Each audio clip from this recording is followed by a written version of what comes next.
Welcome to my ultimate Soothsinger guide.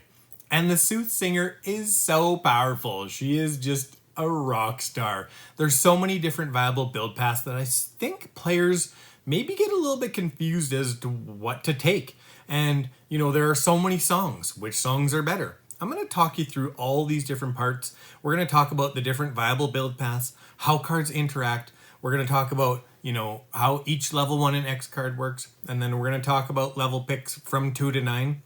And also, I think that one thing the Soothsinger does struggle with is 2-player count campaigns.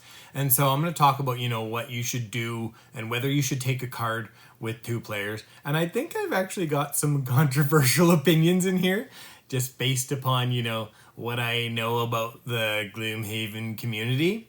And so I think it's going to be really interesting. Okay, let's get started with level 1 and X cards.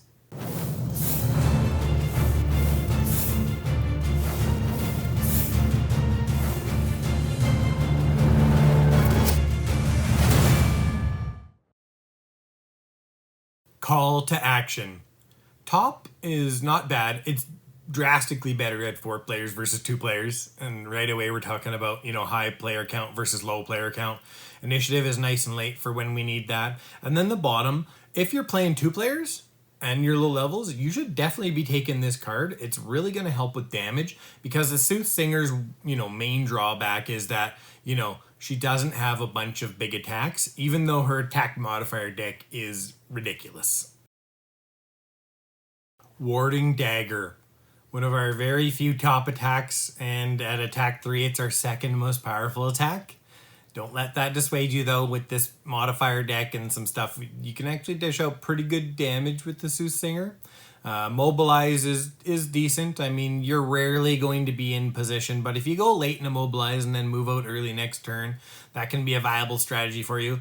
I'm taking this card at low levels. I'm always taking this card in 2-player, but I'm basically never taking it in 3 and 4-player, because of the top. The bottom, move for shield to affect all adjacent allies. This is pretty useful, but it's actually a massive pain to use because all of our fast initiatives are pretty much on songs, which are top actions.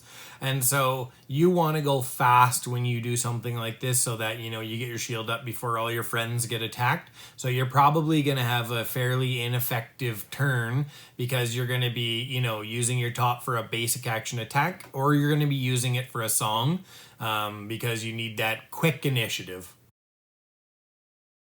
Throw Voice. This card is ridiculous for level 1.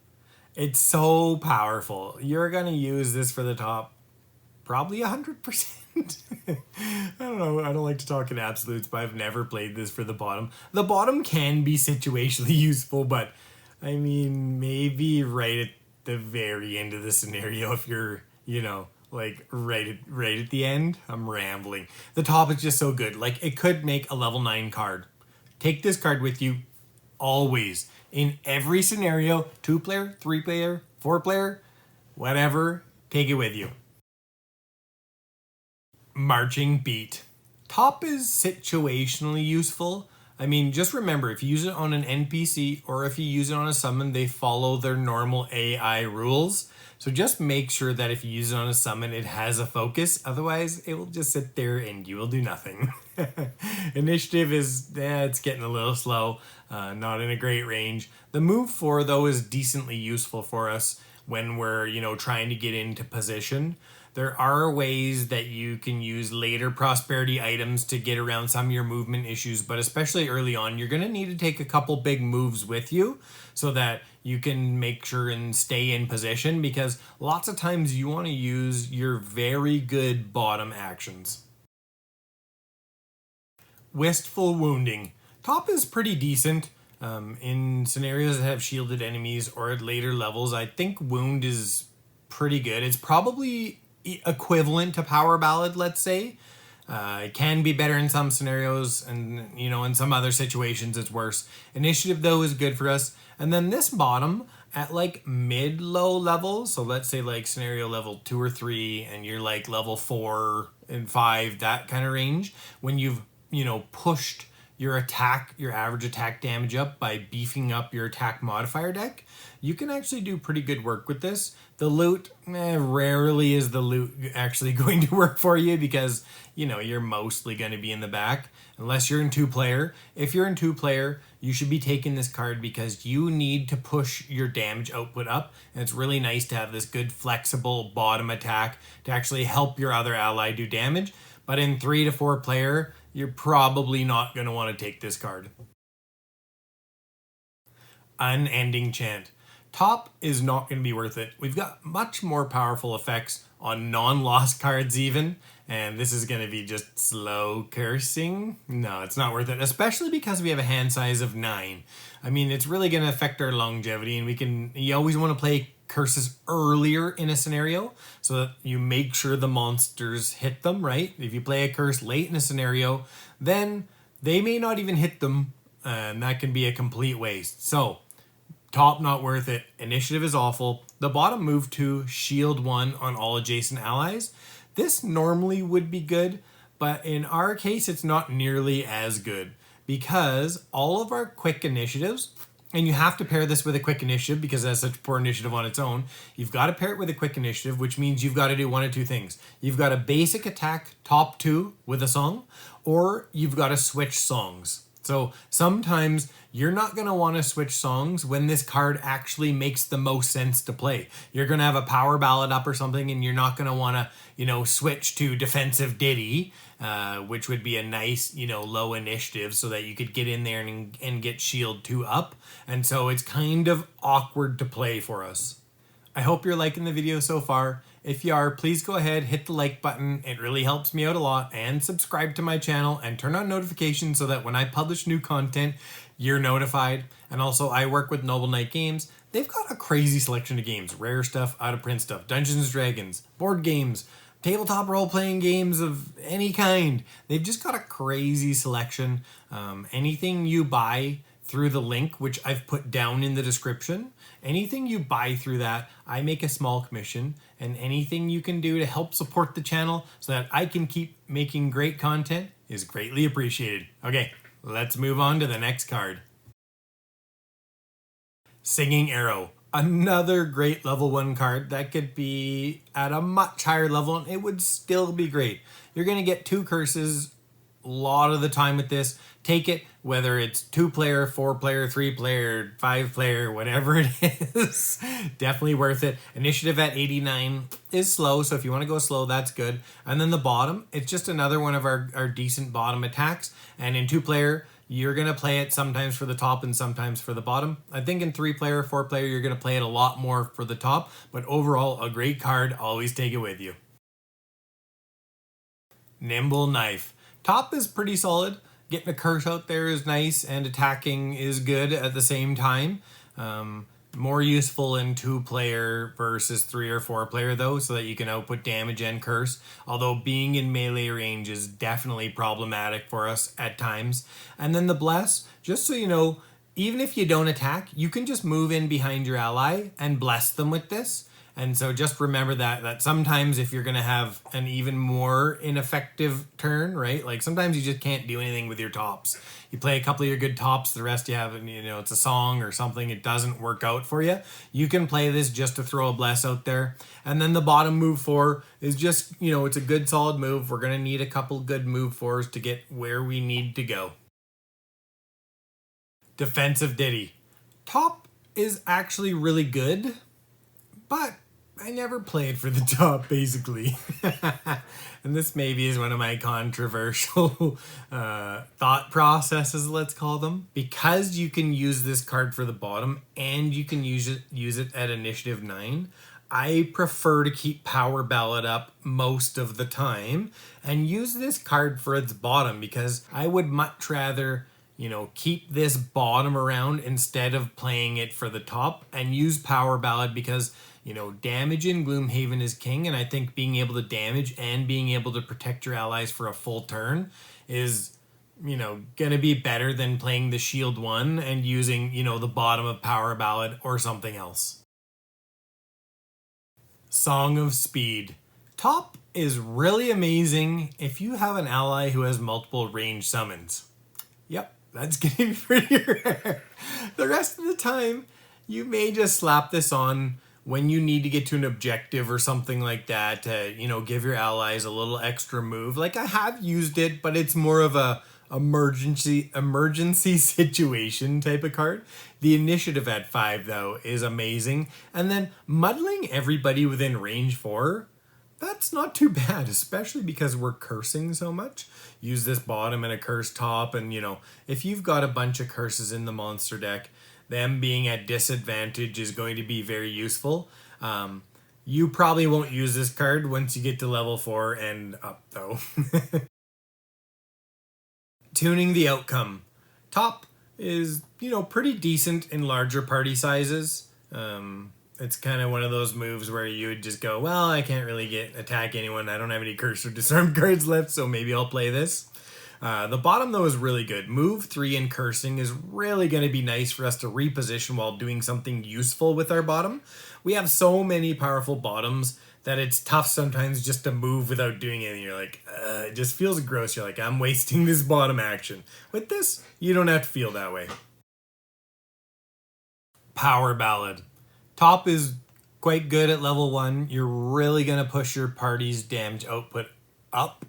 The more people you have, the better it is. Summons and allies, if you can start adding 4, 5, 6 attack per round, with a few summons and 3 allies, that's very powerful, especially at low levels.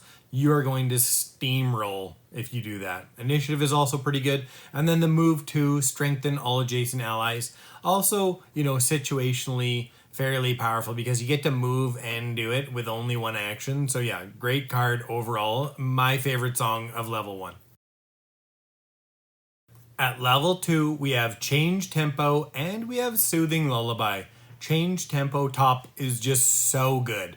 I mean, you can destroy melee monsters with this. And yes, sometimes they won't attack, and yes, sometimes they have a ranged attack. But most melee monsters have 6 cards that are not ranged or shield. I'm just going to show you this guard, for example. 6 cards that are attacks or whatever, 1 card that's a shield, and 1 card that's a range to attack. So Immobilize, not as good as Disarm or Stun because, they're still going to shield up or they're going to strengthen or do whatever. But still, for a level 2 card to be able to immobilize everybody around within 3, it's just so powerful. And even on ranged monsters, if they're adjacent to your allies, you can pin them down, your allies move in close, then those ranged monsters are attacking at disadvantage, and that's also very good. The initiative is nice and late. The bottom move 5 is also great for us because it allows us to sit still, use powerful bottom actions, and then move once in a while. And then Soothing Lullaby, the top is good. I mean, Poison and Wound almost don't exist when you have this because you'll be getting rid of them, every turn. And then it's it's equivalent to Defensive Ditty top, which, pretty similar, right? Let's call them equivalent in power or close to equivalent. The initiative at 11 is very good as well. And then the bottom heal, nice flexible heal, but I just can't turn down the power of Change Tempo. I'm taking Change Tempo pretty much every time, especially since we've got a level 8 card that is just a straight upgrade on Soothing Lullaby. So yeah, Change Tempo, regardless of 2-player, 3-player, or 4-player, or party composition for me. At level 3, we have Echoing Aria and we have Crippling Chorus. Echoing Aria is a very good card, but it's very hard to find a spot for it unless you're building around it. And here's why. So most of our main strategy in a standard build revolves around disarming, stunning, immobilizing, and shoving curses into the monster deck. With all of those things, monsters aren't really going to hit you that often. So this looks great and you think, oh, I'm going to retaliate. Everyone's just going to be, hey, crazy retaliate at range. And then it doesn't really happen. You don't really even need it. It's more effective to run something else that synergizes with your core strategy of crowd control. And I'm talking about 3 and 4 player. At 2 player, I still don't think it has room, but yeah, I mean, you're crowd controlling less and trying to do some more damage. The initiative, though, is fantastic, and the bottom is also very powerful, but again, same reasons. I don't think you need it as much, and you also don't get to move, and I think that, if you get caught up in too many powerful bottom actions, you end up actually just not using some of those powerful actions and using a basic move too, which is worse than, say, Crippling Chorus. And I'm going to start at the bottom here. You've got move 3 and disarm. So you get to move and crowd control. Yeah, you have to be adjacent, but the good thing about disarming an adjacent enemy is it's not going to be able to attack you. And so, it's some protection when you're actually going to have to be adjacent. And that helps a lot to make it a lot easier to pull off. And then the top is just a great late game bomb. Like the last room, you just come in and you stun the whole room and boom. And just as an aside, you should probably always be playing on +2 difficulty, or maybe even push it up higher with your own custom house rules if you're playing a Soothsinger in a 3 or 4 person party, because you're pretty much going to steamroll with these strategies. So I like taking Crippling Chorus because I just don't think the Retaliate has a place for us with our standard strategy. You can build around Echoing Aria though, and there are ways that, you can turn it into a very powerful card, but I would call that more of an alternate fringe build, which I love, but this guide is, sort of more about how do we make it effective, how do we make the Soothsinger effective in a more standard kind of way. That was long, but I'm Crippling Chorus most of the time. At level 4, we have Inspiring Anthem and we have Disorienting Dirge. Inspiring Anthem top, it's fine. Inspiring Anthem bottom, also okay. But its main problem is it's not Disorienting Dirge. And a lot of cards have that problem because Disorienting Dirge, it is ridiculous. The top is insane because when you shove a monster deck full of curses, you're going to have, in a vacuum, let's say 20 monster cards, 10 curses, that's 1/3 of cards. That's a 56% chance of them missing when they pull 2 cards. When the monsters pull 2 cards for disadvantage, 56% chance of missing. Now the percentages can change up or down depending on, how many curses you've pulled or, how many cards they've gone through, right? When you're putting more curses in. Like if they pulled half their deck and you still have 10 curses in there, then it's 10 and 10. And so now their percentage chance goes even higher to miss. And it's just ridiculously powerful. Every scenario will be on easy mode if you keep 10 curses in and you keep this card out for disadvantage. And then it's got 14 initiative. And then it's got the bottom. It's just everything. It's everything. I mean, this card can do ridiculous things for you. You want to put out 5 blesses, 6 curses, stuff like that in one shot, repeatable, use a minor stam, do it again the next turn. I mean, it's just so easy when you play this card. Disorienting Dirge is 100 times better than Inspiring Anthem. I had to look at the card, I couldn't remember it. I've never played it. It's for fringe builds though. I mean, here's the great thing. You don't always have to take the optimal build with the Soothsinger. You can definitely play other cards, especially once you've felt the power of the Soothsinger. You'll probably be like, I want to try something different versus optimal. At level 5, we have Mobilizing Measure and we have Melody and Harmony. Mobilizing Measure top, it's only going to be useful once in a while. I mean, power level wise, I think it's the worst song, probably. It just doesn't do enough. It's only useful in objective scenarios or where you've got to cover a lot of ground. The initiative, though, at 6 is great. And then a move 6 with an experience on the bottom is actually really, really good. Now we've got Melody and Harmony. The top, Trap Alert! Trap Alert! You've got to play this as a loss. You've only got 9 cards. Then you've got to play 2 songs, so it's going to take you a couple turns. And then unless you want to completely destroy your longevity, you're going to have to pick those songs up again and play them, slowing you down, stopping you from, throwing out a 3-hex curse or disarm or stun or whatever. And so this card, the top, it's actually not going to make you more powerful. having two songs out is not going to be more powerful because of the loss, because of the opportunity cost of having to replay the songs instead of doing a bunch of your other ridiculously powerful things. And then the bottom of this card, the move 3, attack 3, is just really good. Range 3, attack 3, move 3. You're going to be able to move and reposition and do something quite useful with our attack modifier deck. This is a very strong attack. So I'm taking Melody and Harmony almost all the time, unless you feel like you're low on move for whatever reason. You're not, playing your other move cards. You could take this for the initiative in the move, but I think Melody and Harmony with that bottom move and attack is going to be functionally better overall. At level 6, we have Provoke Terror and we have Pull the Strings. Yep, this is a thing. A repeatable 4 range. The range on Throw the Voice wasn't enough. This needs to have a better effect and it needs to have better range. It's ridiculous. Yeah. 60 initiative, whatever, doesn't matter. It's still so powerful. The bottom is actually pretty good too. Once in a while, you're going to use this bottom, to finish off a top elite or something. But you're just going to do it for purposes of expediency. There's going to be one monster left that has 2 hit points. You're going to be like, instead of stunning, I'm just going to kill this guy for whatever reason. And then you're going to rest because this was your last card or something.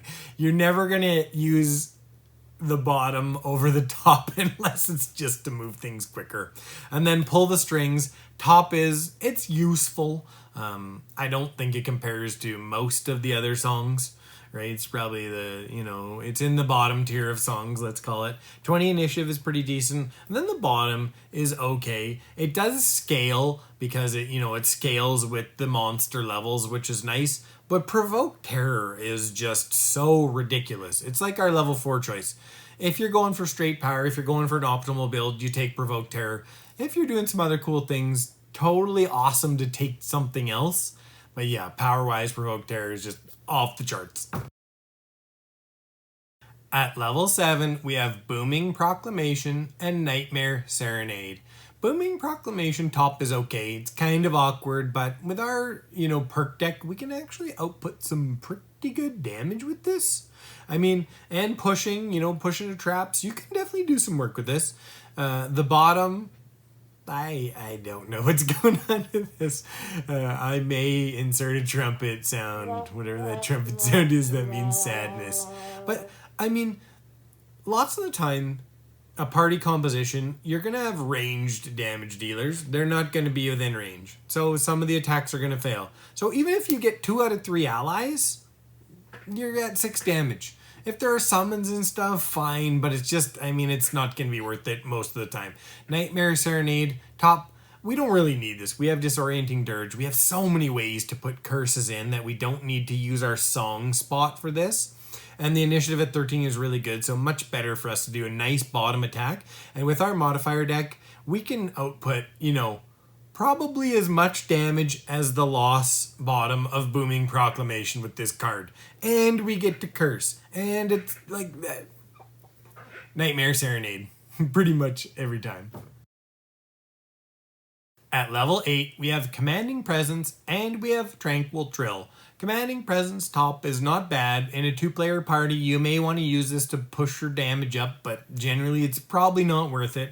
The bottom, in some sort of magical unicorn rainbow Christmas land kind of situation, can be worth it if you can move a bunch of monsters into traps and, get super fancy with it.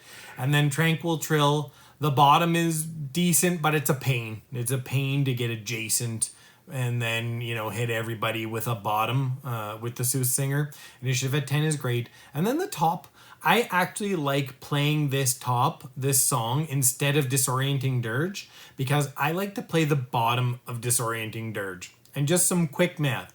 20 monster attack modifier cards. If you get 10 curses in there, that's 1/3 of the cards in a vacuum, and monsters miss 33% of the time. If you have Disorienting Dirge out and they have to pull 2 cards, you get an extra 23%. They miss 56% of the time, and that's very good. However, when you have the top out, you don't get to have the bottom of Disorienting Dirge out. And in my opinion, it's more powerful to play the bottom of Disorienting Dirge all the time. Buff up your allies, keep those curses topped off, and that allows you to play other cards where you disarm, stun, or do damage instead of having to play other cards to keep your curses topped up. So in my opinion, Tranquil Trill top plus Disorienting Dirge bottom is better than Disorienting Dirge top being up. I'm curious as to what you think. I think maybe that's a little controversial, but it's worked really well for me. So yeah, make sure and comment. Let me know what you think. But I mean, I think it's pretty obvious. I'm taking Tranquil Trill over Commanding Presence all the time. Shadow Puppet's top is actually quite good. I mean, if we take it with the bottom of Tranquil Trill, we get to jump around, make everyone attack, and then get in a good position to disarm everyone for their next turn. I mean, that's actually a really powerful combo, and I think it's overlooked by a lot of people. So Shadow Puppet's top is actually very good. I mean, and especially if you can buff it up with a move, I mean, a lot of things can happen, especially if monsters have Retaliate. I mean, you can get up into the 25 damage range plus with this if they're retaliating and they're attacking each other. It's actually really good. The initiative sucks though, and the bottom's not worth it most of the time, just because, you know, sometimes you're not going to have an ally in position, so maybe it's only attack 4. For level 9, it's probably a little below the curve for the bottom.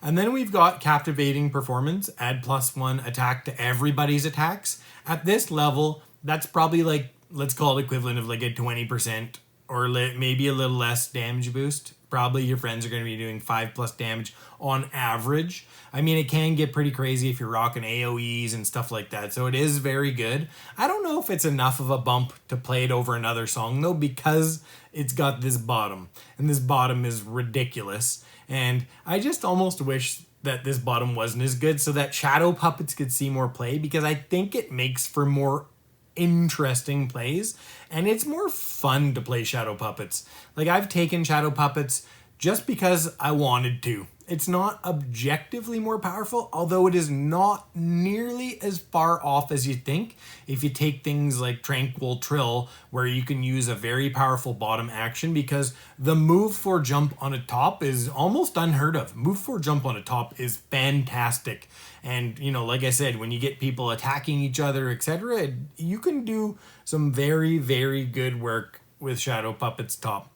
That being said, I think objectively, Captivating Performance bottom is just so ridiculously strong that it is stronger. So I guess power-wise, I'm going Captivating Performance, but my heart wants to go with Shadow Puppets. It really does. Okay, let's talk enhancements. The first is to put a disarm on the bottom of Disorienting Dirge. And here's another reason for playing another song instead of playing the top of Disorienting Dirge for the song, is that you can enhance this bottom and just make this the best card that's ever existed, basically. I mean, put Disarm on it, put a Strengthen on it if you got a decent amount of money. I mean, it's a level 4 card, so it's not like it's like 1,000 gold. You can do this. It is possible. And then you've just got this insane wrecking ball of a card. And then I think the easiest early one is to add a Hex to Throw Voice. It's really cheap. I believe it's 66 gold. And so, you know, you can disarm more people as if you need more power. So yeah, really good there. There's some other things you can do, but I think they're more fringe builds. So I think I'm just going to stick with those two as, you know, basic recommendations. Okay, for perks, get rid of the -1s, get rid of the -2, replace the -1 with stun so that, you know, if you're attacking from melee range, you make things safer for yourself. And then replace the 0 with a disarm, and then replace the 0 with the +3 muddle, and then replace the +1s with the +4s. And my general thinking around these perks is, if you do need to damage and you are in there damaging, you should be, you know, 1, have predictable damage, so getting rid of the negatives so that you do kill a monster when you plan to kill it. And if you can't kill it, then at least you have a chance to stun it so it doesn't kill you, disarm it so it doesn't kill you, muddle it so it does less damage if you don't have Disorienting Dirge out. right? If you do play Disorienting Dirge for the top a lot, you probably don't want to take the muddle. And then you add the +4s for the +1 so that you get lucky and, you know, hit a +4, and then you kill the monster so that it doesn't hit you back. So generally, I think you just want perks that are going to help you stay alive if you do have to, you know, rough it up and get into the fray. These are going to be Prosperity level 2 spoilers. So first, get as many things as you can to get cards back, because, you know, 9 cards ain't a lot. You play a loss here and there and you're down to low turns pretty quickly. Next, in 3 to 4 player, get the Cloak of Pockets.